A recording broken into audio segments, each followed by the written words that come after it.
Hello दोस्तों, कैसे हो आप। स्वागत है आपका मेरे इस चैनल पे। मेरे चैनल का नाम है इनिशिएटिव क्लासेस।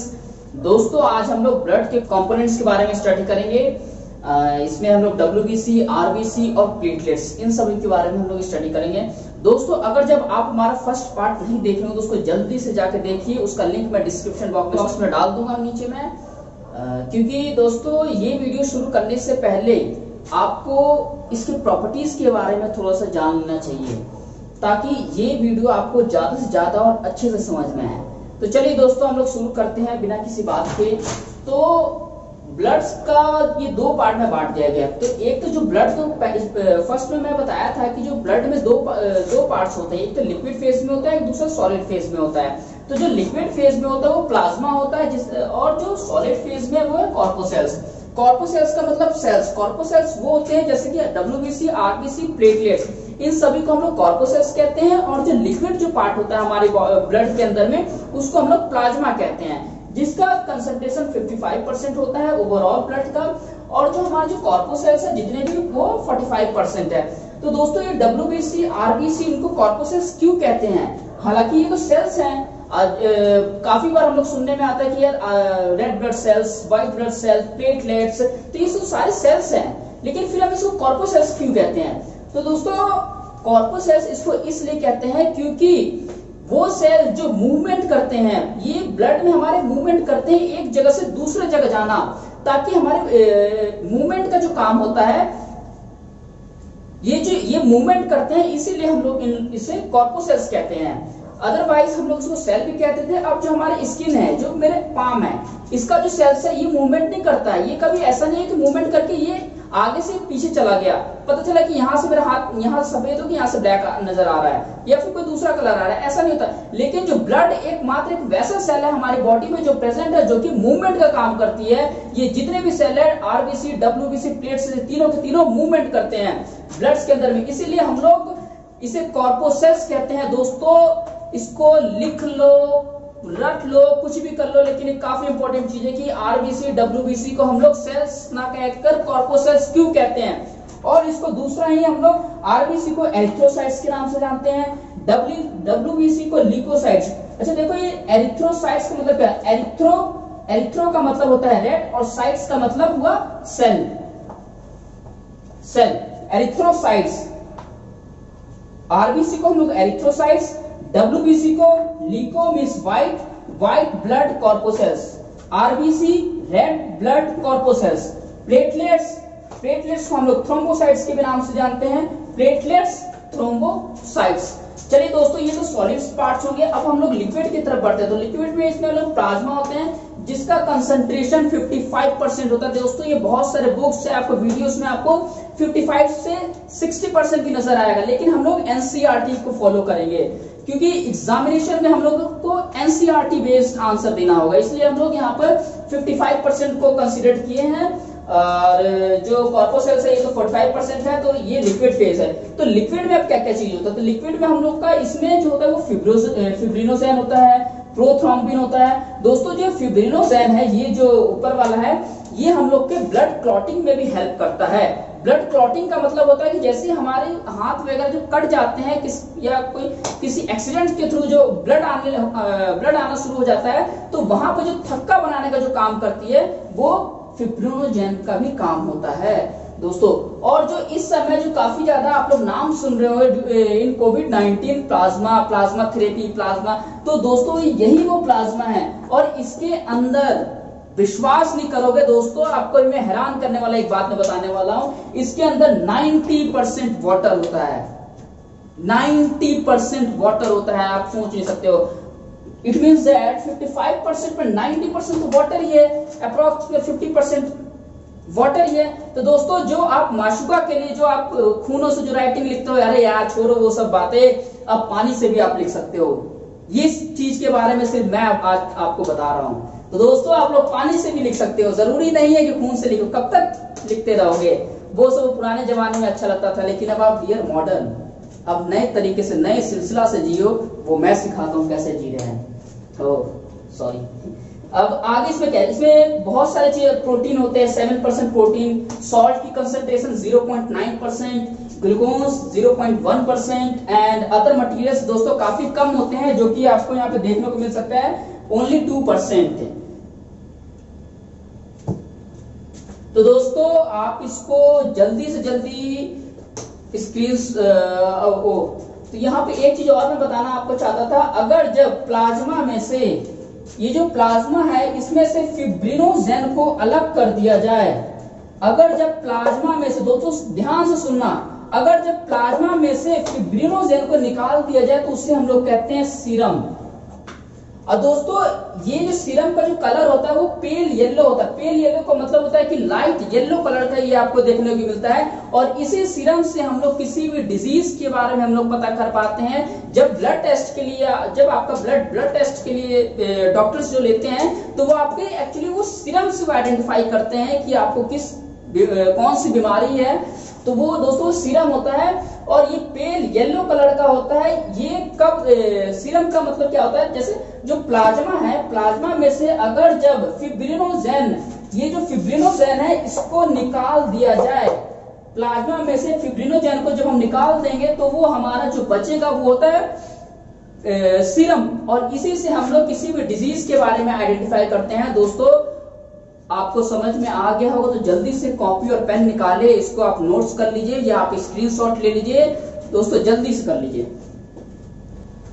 तो दोस्तों चलिए अब हम लोग आगे बढ़ते हैं। अब हम लोग इसके सेल्स के बारे में स्टडी करते हैं कि क्या क्या इनका काम से है। तो दोस्तों पहला आरबीसी है, रेड ब्लड कॉर्पोसेल्स। याद रखना है, कॉर्पोसेल्स बोलना है, सेल नहीं बोलना है। सेल का मतलब होता है कि वो एक जगह स्टेबल हो, लेकिन जो हमारा जो रेड ब्लड सेल्स जितने भी आरबीसी, डब्ल्यूबीसी और प्लेटलेट्स, ये जितने भी सारे के सारे मूवमेंट करते हैं, कहाँ प्लाज्मा में मूवमेंट करते हैं, क्योंकि प्लाज्मा जो है वो एक लिक्विड फेज में है।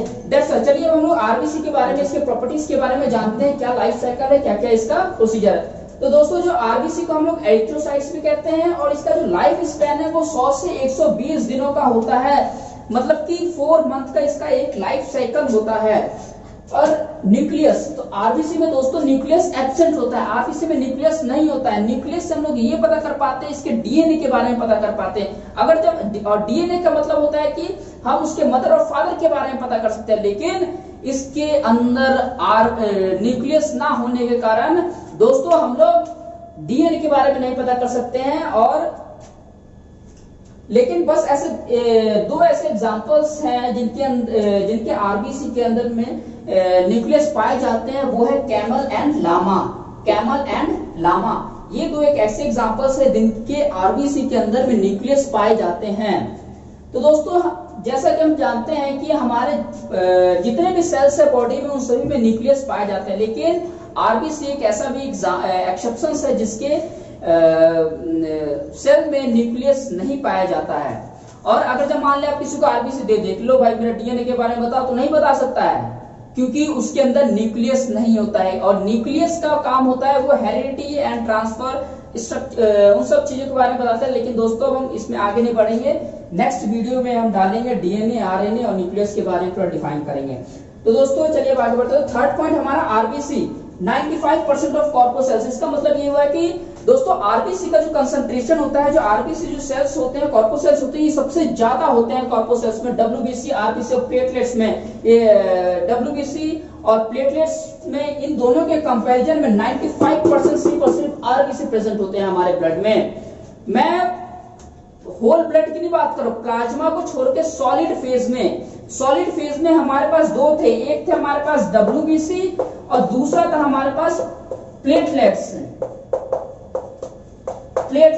तो इन दोनों में से सबसे ज्यादा आरबीसी का होता है। सोच सकते हो इसका 95% सिर्फ आरबीसी पाए जाते हैं हमारे ब्लड कॉर्पोसेल्स में। दोस्तों ये पिछले साल क्वेश्चन आया हुआ है रेलवे में, इस पूछा गया था कि सबसे कॉर्पोसेल्स में सबसे ज्यादा कंसंट्रेशन किसकी होती है, तो वो है दोस्तों आरबीसी के। ये 95% प्रेजेंट होते हैं हमारे ब्लड में नहीं, कॉर्पोसेल्स में 95% प्रेजेंट होते हैं। सॉरी, अब हम इसकी आगे हम लोग बात करते हैं इसके काउंटिंग के बारे में। तो दोस्तों आरबीसी की जो काउंटिंग करते हैं वो एक इंस्ट्रूमेंट होता है, स्पेशल इंस्ट्रूमेंट होता है, उसका नाम है हेमेटोसाइटोमीटर। दोस्तों ये एक ऐसा इंस्ट्रूमेंट है जिससे हम लोग आरबीसी के बारे में काउंट करते हैं। जब हम डॉक्टर के पास जाते हैं, जब हमारी ब्लड हेमोग्लोबिन कम हो जाती है तो उस दौरान डॉक्टर आपका ब्लड लेता है, फिर उससे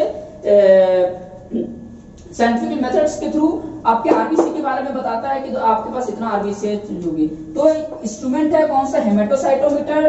और दूसरा है जो हमारा ब्लड का कलर जो रेड होता है वो किसके कारण होता है दोस्तों, वो हीमोग्लोबिन के कारण होता है।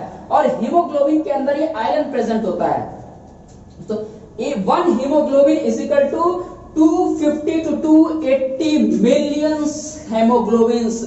दोस्तों एक आरबीसी के अंदर में, सिंगल एक आरबीसी सेल्स के अंदर में 250 से लेके 280 मिलियन हेमोग्लोबिन प्रेजेंट होते हैं। अब जैसे मान लें कि एक आरबीसी है, इसके अंदर में 250 से लेके 280 मिलियन हेमोग्लोबिन प्रेजेंट होते हैं। और उस हेमोग्लोबिन के अंदर में आयरन प्रेजेंट होते हैं, जिसके कारण हमारा ब्लड जो होता है वो रेड इन कलर का होता है। इसका एक बेस्ट एग्जांपल है, आप एक सेब को देख लीजिए। सेब को जब आप काटिएगा तो काटने के कुछ देर के बाद उसका कलर जो होता है वो रेड कलर का शो होने लग जाता है। ऐसा क्यों होता है? ऐसा इसलिए होता है क्योंकि जो वो आयरन है, आयरन एटमॉस्फेरिक ऑक्सीजन से रिएक्ट करके वो अपने ऊपर एक रेडिश कलर का एक लेयर आ जाता है। जब भी देखना, जब एक आयरन की कोई एक रॉड है, उस रॉड को आप ओपन एटमॉस्फेयर में छोड़ दीजिए, कुछ समय के बाद देखेंगे कि उसमें ब्राउन, रेडिश ब्राउन एक लेयर आ जाती है, जंक लगना। तो ये आयरन की एक बहुत अच्छी प्रॉपर्टी है कि आयरन जिनमें प्रेजेंट होता है कि उसमें उसका कलर चेंज होना शुरू हो जाता है। तो दोस्तों इसी के कारण, आयरन प्रेजेंट होने के कारण हमारा जो ब्लड होता है वो रेड इन कलर का होता है। तो आगे बढ़ते हैं, इसका जो शेप होता है वो बाई कनकेव की तरह होता है, कुछ इस तरीके का होता है। दोस्तों बिना देरी किए हुए जल्दी से आप इसको नोट कीजिए ताकि हम आगे बढ़े। चलिए दोस्तों, आरबीसी के कुछ फंक्शंस बाकी रह गए थे। दोस्तों मेरे कमेंट आ रहा है कि आपका वीडियो काफी लंबा जा रहा है, लेकिन दोस्तों एक बात याद रखना है, वीडियो जितना ही लंबा होगा सिलेक्शन उतनी जल्दी होगा, ये बात ध्यान में रखना। क्योंकि वीडियो जितना ज्यादा लंबा है कंटेंट्स उतना ही ज्यादा आ रहा है मेरे वीडियो में, दैट्स व्हाई। चलिए हम लोग आगे बढ़ते हैं बिना देरी के। तो जो आरबीसी ये फॉर्म कहां पे होता है दोस्तों, बोन मैरो के अंदर होता है। दोस्तों ये बोन मैरो 2010 का क्वेश्चन लायक है कि पहले पूछा जाता था कि ब्लड का फॉर्मेशन कहां होता है, आरबीसी का फॉर्मेशन कहां होता है, तो बोन मैरो। लेकिन ये 2020 है, कंपटीशन 4 गुना ज्यादा बढ़ गया है। क्यों बढ़ा है? क्योंकि लॉकडाउन की वजह से दोस्तों अब कंपटीशन बहुत ज्यादा बढ़ चुका है। तो अब ये बोन मैरो नहीं पूछेंगे, अब ये पूछेंगे। तो फॉर्मेशन कहां है? हेमोपोएटिक टिश्यू, बोन मैरो के अंदर। ये बोन मैरो है, इसके अंदर ये चौक है, तो ये चौक है, ये हेमोपोएटिक टिश्यू, इसके अंदर आरबीसी का फॉर्मेशन होता है। दोस्तों क्वेश्चन ये नहीं आएगा, क्वेश्चन आपका ये आएगा कि फॉर्मेशन कहां पे होता है। बोन मैरो वो 2010 का क्वेश्चन है, वो लेवल 2010 का है। लेकिन अब जो हमारा जो लेवल आएगा वो लेवल इंक्रीज कर चुका है, तो हम लोग उस तरीके से स्टडी करेंगे। तो दोस्तों फॉर्मेशन बोन मैरो पे हेमोपोएटिक टिश्यू, दोस्तों यही बताने के लिए मैं वीडियो को थोड़ा लंबा कर रहा हूं। और इसकी जो डेथ कहां पे होती है वो स्प्लीन के अंदर होता है। स्प्लीन को दोस्तों हम लोग ब्लड बैंक के अंदर भी नाम से जानते हैं। दूसरा ग्रेवयार्ड का मतलब होता है कब्रिस्तान, जहां पे इनकी मृत्यु होती है। दोस्तों आरबीसी के अंदर कुछ नहीं होता है, ना ही लाइसोसोम्स होता है, ना ही माइटोकॉन्ड्रिया, ना ही गोल्गी एपेक्स, ना ही ईआर, इनके अंदर कुछ भी नहीं होता है। अगर और इसके आरबीसी के अंदर, इसके सेल के अंदर सिर्फ और सिर्फ आयरन ही पाया जाता है। तो दोस्तों तो इसकी जो डेथ जो होती है वो स्प्लीन के अंदर होती है। स्प्लीन को हम लोग ब्लड बैंक के भी नाम से जानते हैं। और दूसरा हम लोग ग्रेवयार्ड भी कहते हैं। ग्रेवयार्ड का मतलब होता है कि वो जगह जहां मौत हुई उसे हम लोग ग्रेवयार्ड कहते हैं। तो इसकी जो फंक्शंस होती हैं आरबीसी के, वो ट्रांसपोर्टेशन ऑफ गैसेस में इन्वॉल्व करती है। कार्बन डाइऑक्साइड को एक्सहेल करवाना और ओटी को, ऑक्सीजन को इनहेल करवाना। तो कंसंट्रेशन ऑफ आरबीसी इंक्रीजेस, अगर जब आरबीसी की कंसंट्रेशन इंक्रीज हो जाती है आपकी ब्लड में, तो आपका जो ब्लड होता है काफी ज्यादा गाढ़ा होना शुरू हो जाता है। तो उस डिजीज को, ये भी एक तरह का डिजीज है, तो इसे हम लोग पॉलीसाइथीमिया कहते हैं। पहले फर्स्ट पार्ट में मैंने बताया था कि मेल के अंदर में 14 ग्राम टू 16 ग्राम डेसीलीटर अप्रोक्स, इससे ज्यादा नहीं होना चाहिए, मिनिमम 14 ग्राम। और फीमेल में जो होता है वो 13 ग्राम पर डेसीलीटर टू 15 होना चाहिए, इससे ज्यादा।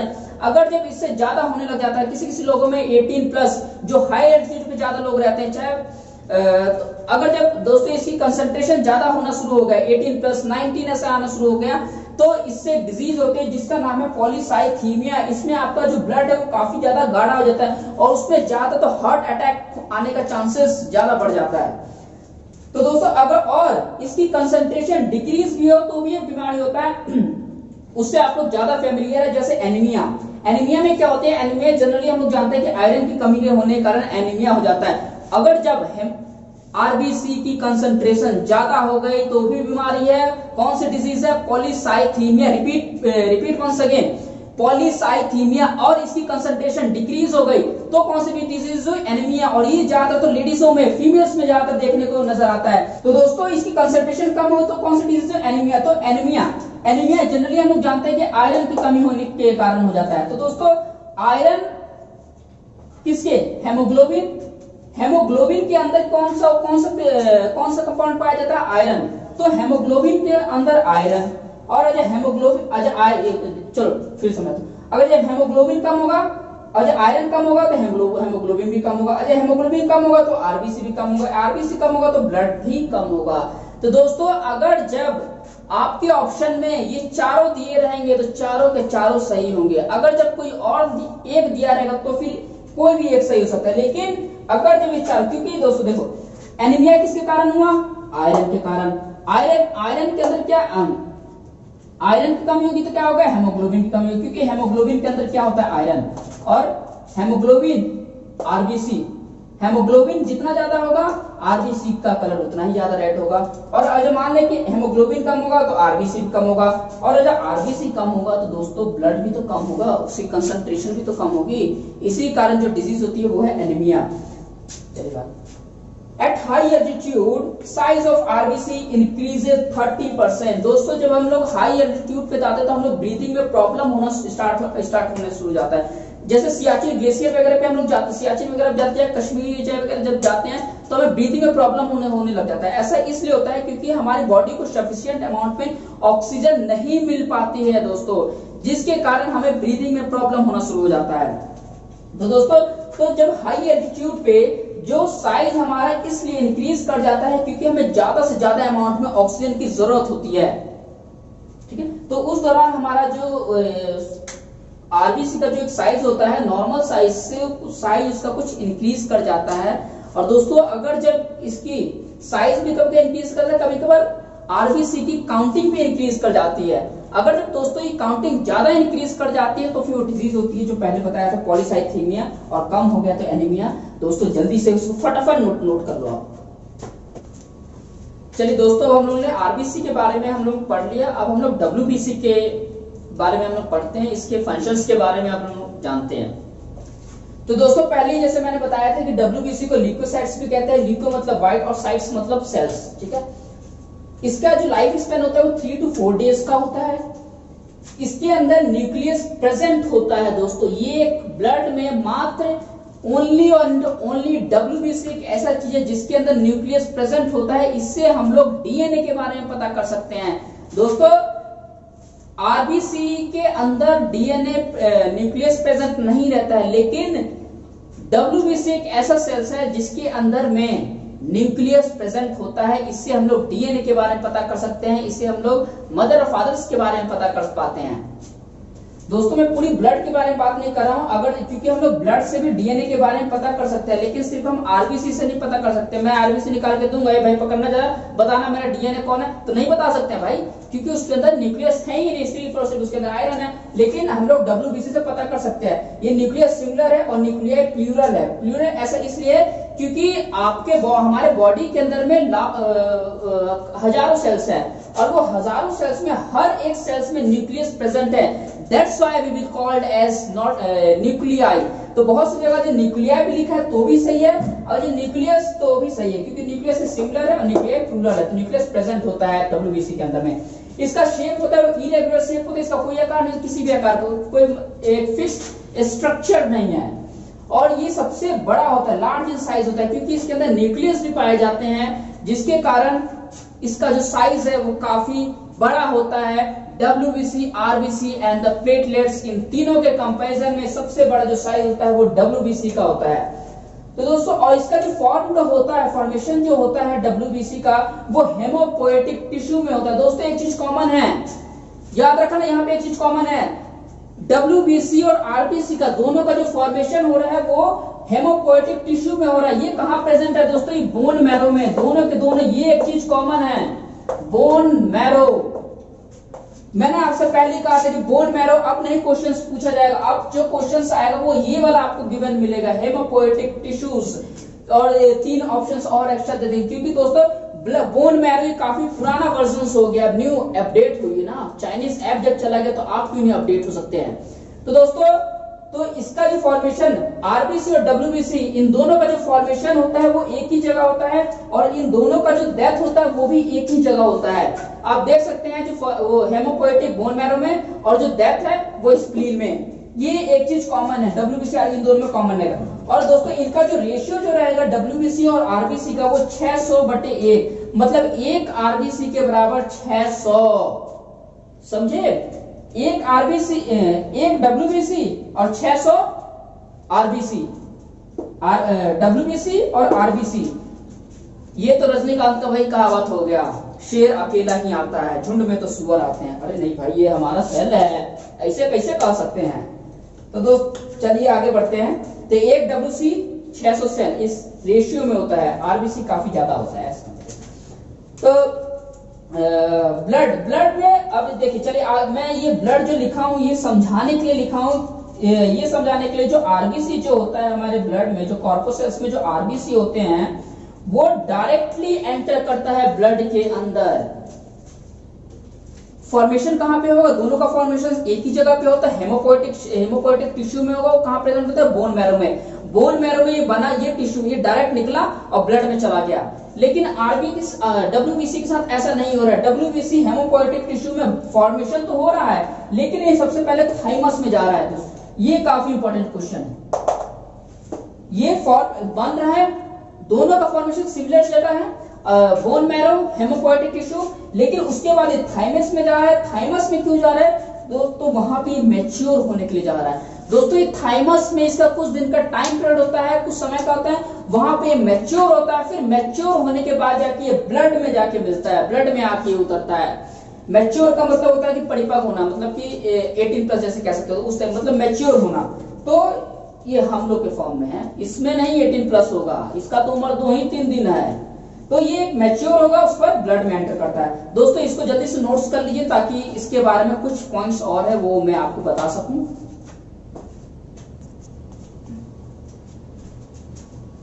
तो चलिए इसके बारे में थोड़ा सा और जान लेते हैं।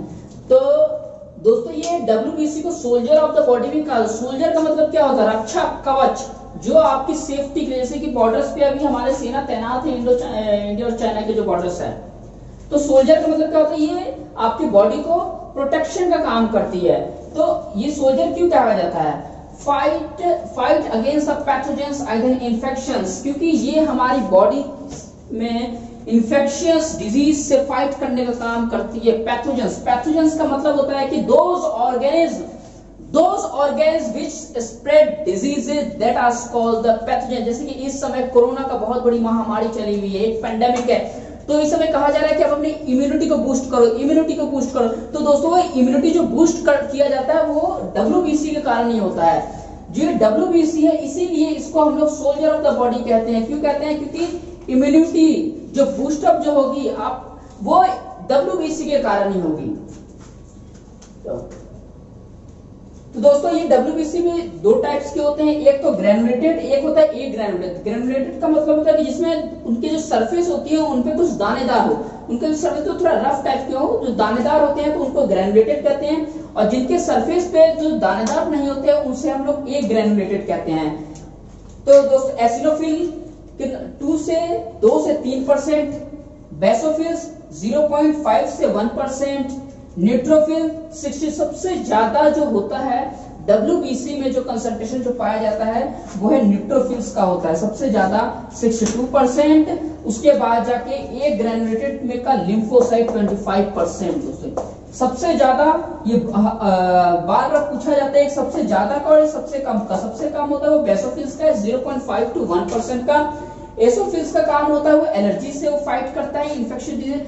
एलर्जी का मतलब तो किसी को सेब खाने से एलर्जी हो गया, किसी को केले खाने से, चाहे बहुत से ऐसे लोग हैं जिसको डस्ट पार्टिकल्स के पॉल्यूशन से एलर्जी हो जाता है। पिंपल्स वगैरह, चाहे बहुत सारे डिजीज, लंग्स डिजीज एग्जाम्पल होने लग जाते हैं, तो वो एलर्जीज में आ जाते हैं। तो एसिनोफिल्स होता है वो फाइट करते हैं उनके उससे। अगर जब वो फाइट में जीत जाते हैं, इसका काम क्या होता है, जैसे देखते हैं कोई भी बाहर से आया तो ये क्या करती है, फाइट करना शुरू कर देती है, थोड़ा लड़ाई वगैरह शुरू हो जाती है।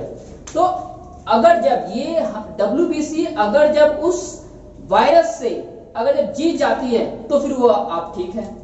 लेकिन अब देख चलिए और अच्छे समझाता हूं। जैसे इस समय कोरोना चल रहा है, कोरोना में क्या हो रहा है कि अगर जब एक बार आपकी बॉडी में एंटर कर जा रहा है किसी भी वे से, फिर आप भी इन्फेक्टेड हो जा रहे हैं, आपका जो WBC वो वीक पड़ जा रहा है उसके सामने। इसके बारे में और डिटेल में अगली एक वीडियो हमारी जल्द आने वाली है कि कोविड-19 को किस तरीके से कौन सी जो टेस्टिंग की जा रही है कोविड-19 को, और इसके अंदर में क्या हो रहा है कि इसकी वैक्सीन बनाना काफी डिफिकल्ट हो रही है। चलिए ज्यादा नहीं आगे बढ़ते हैं। तो एसोफिल्स एलर्जी से फाइट करता है।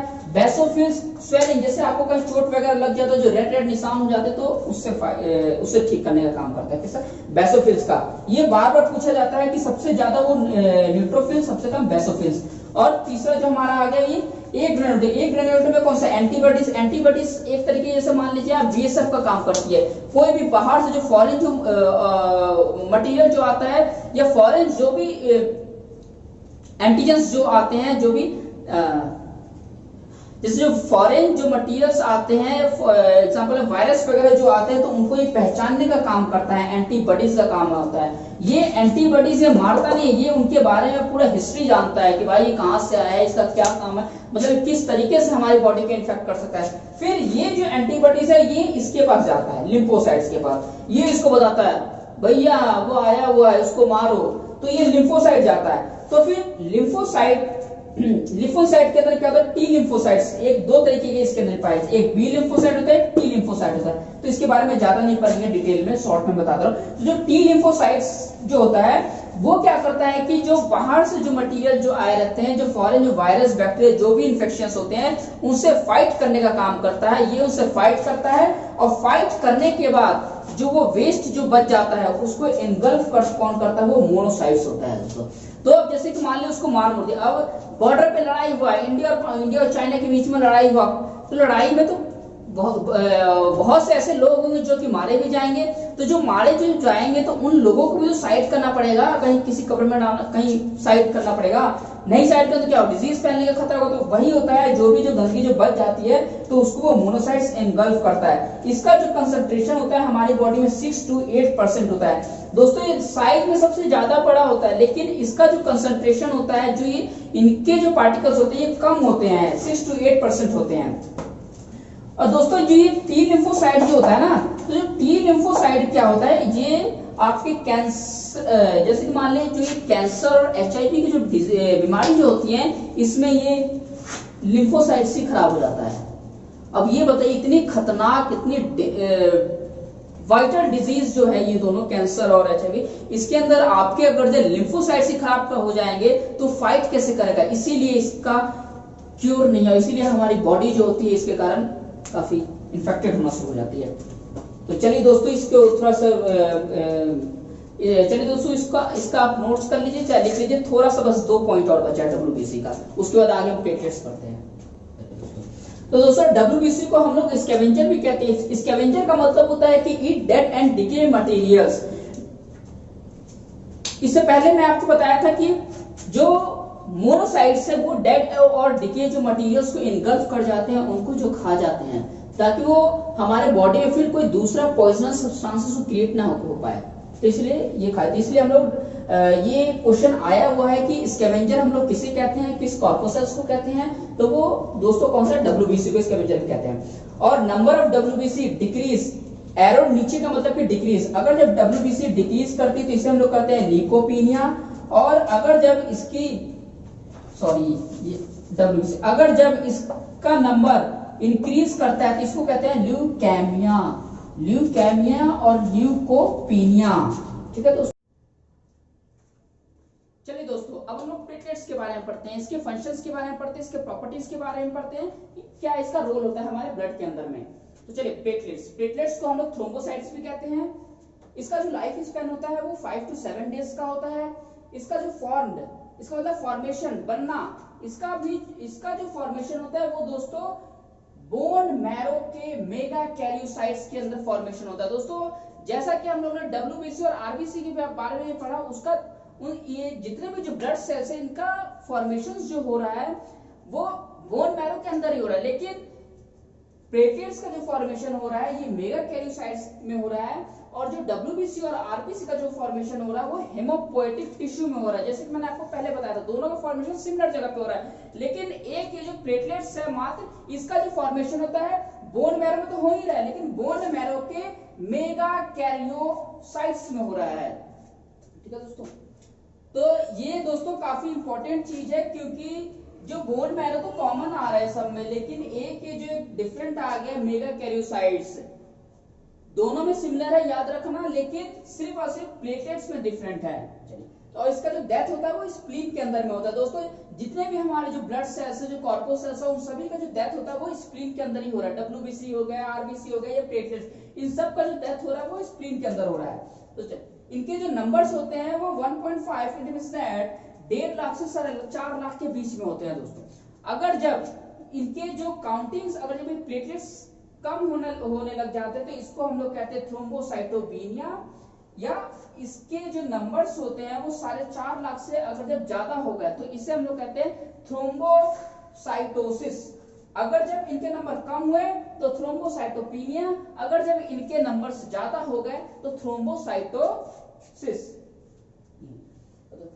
और एक डिजीज होता है जिसका नाम है, आप इससे हम लोग काफी ज्यादा फेमिलियर है, डेंगू। डेंगू एक ऐसा डिजीज है जिसमें प्लेटलेट्स की कमी होने लगती है। डेंगू या चिकनगुनिया,